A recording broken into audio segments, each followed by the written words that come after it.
What data should you collect? This depends on the outcomes that you've listed in your logic model, but here's some examples. It could be things like time on task, again, specifying what does that mean? Is that from logging in to logging off?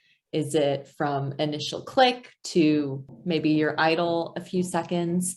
Highest level completed, performance on the first level, average number of minutes spent per session, average number of levels completed per session, length of time using the product, across months, year, days. So again, thinking about what makes sense for your specific, if it's a platform or a product that you have. And then I'm calling this leveling up the data collection. So it might be not one data piece, but multiple data pieces that you need to combine together to get to another outcome that you care about. So maybe it's, what does the user do after failure, after they get something wrong? Do they go back and revisit old content? Do they just forge ahead to the new content? How long on average are users idle on a platform? So again, this takes kind of multiple pieces of data together to create your measure. So how can you collect data?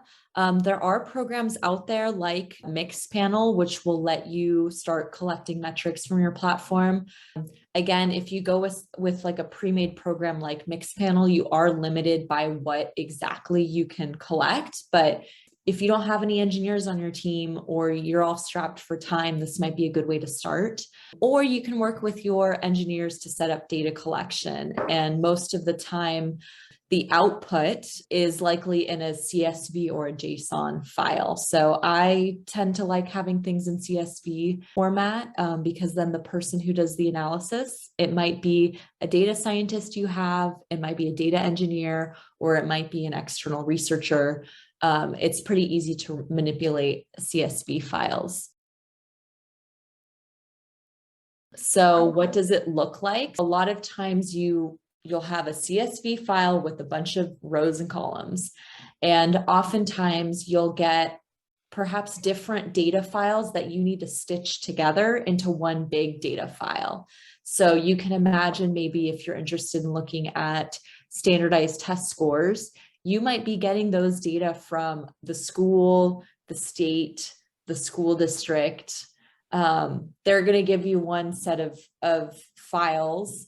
Then you might have administered student surveys. So you're going to get another set of data, another Excel file or CSV file, and then you might get some backend data. So here's an example of what backend data looks like. And again, I want to reiterate, this is part of that planning step. So Kripa had mentioned that you want to decide on the frequency of your data collection and decide on the outcomes and outputs and document.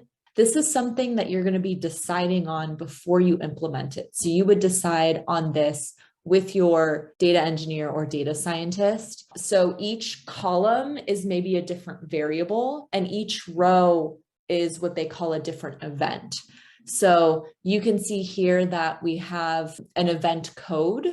So these are a bunch of numbers that, looking at it, I have no idea what these mean. Like, what's 2020? What's 3010? You might have a separate code book that says, okay, 2020 means this, 3010 means that. You might have something like a date, a timestamp. You might have something like game time that's measured by the computer, and et cetera, et cetera. And other ones that I want to focus in on, this ID column. This ID column is so important. So this is going to tell me that person 411 or kid 411, all of these rows of data are associated with the same person.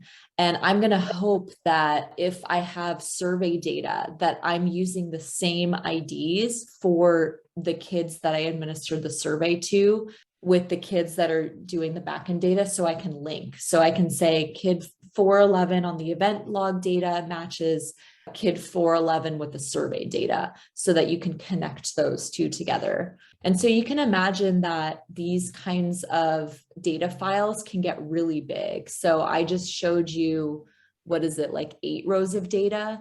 The original file probably contained 10,000 rows of data.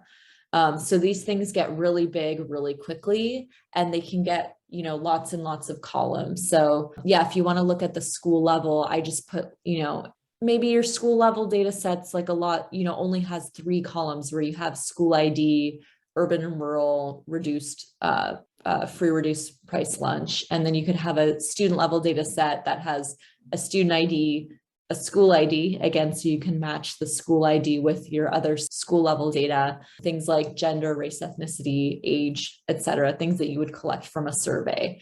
So we always advocate for using multiple methods to collect your data. So combining backend data with something like a survey is really great. Then you can look at things like gender differences or age differences. So hopefully that gives you an example of what the data could look like.